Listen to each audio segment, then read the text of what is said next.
বাংলাদেশের মধ্যে মানুষ নামে কিছু অমানুষের বাচ্চা আছে যেগুলা মানুষের বিশেষ এবং সরলতার সুযোগ নিয়ে ক্ষতি করে। ঠিক একই কাজ করলো আমাদের তাজুবের সাথে। বাংলাদেশে তিনি রেকর্ড করছেন 1 সপ্তাহ হয় নাই তার 1 মিলিয়ন ফলোয়ার আনতে পারছে। সেই মানুষটার পেজটা এসব অমানুষের বাচ্চাগুলা নষ্ট করে ফেলছে। কি দরকার ছিল এই গরিব মানুষটার পেজটা নষ্ট করার?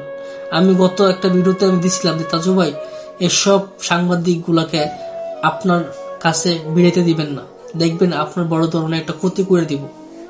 মুখের থেকে মাটিতে পড়লো না, ঠিক একই কাজ করে ফেললো এসব কুলাঙ্গারের বাচ্চাগুলো, এসব শহরের বাচ্চাগুলো, এসব কাফের বাচ্চাগুলো। আমার মন চাইছে আমি গালি দিই, ইচ্ছা মতো গালি দিই, কিন্তু গালি দিয়ে আসলে কোনো কিছু করা যাবে না এসব অমানুষের বাচ্চাগুলারে।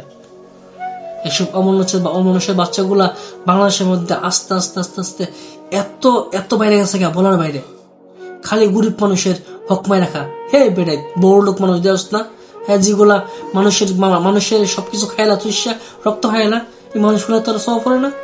হ্যাঁ, কি দরকার আসলে গরিব মানুষটার জিনিস নষ্ট করার, ক্ষতি করার? হ্যাঁ, কত লাখ লাখ হাজার হাজার বড় লোক আছে যেগুলো মানুষের জিনিস ধ্বংস করে, মানুষের রক্ত চুষা খা।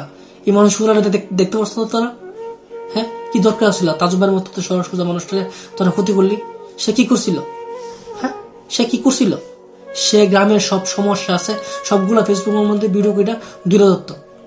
তার এটি ভুল ছিল না, এর জন্য এগুলো করলি?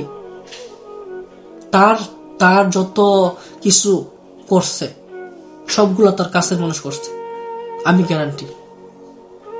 তার আশেপাশে মানুষ এগুলো করছে। একটা জিনিস মনে রাখবি, গরিবের হক মেরে গেছে না, তোদের জীবনে কোনো সুখ আল্লাহ কোনো কিছু হইব না। জীবনে বহুত পস্তাবি লাইফে, বহুত। আমি কই গেলাম বহুত। তো তাজুবের সবকিছু নিতে পারছিস, কিন্তু তাজুবের ভাগ্যতা নিতে পারছ না। একটা জিনিস মনে রাখবি। তো ভিডিওটা যদি তাজুবের যদি চোখে পড়ে ভাই, অবশ্যই নেক্সট টাইমে একদম সতর্ক হয়ে থাকবেন, কারণ মানুষ আস্তে আস্তে বেড়ে তারপর মানুষের ক্ষতি করে। সবার থাকবেন। আল্লাহ হাফিজ।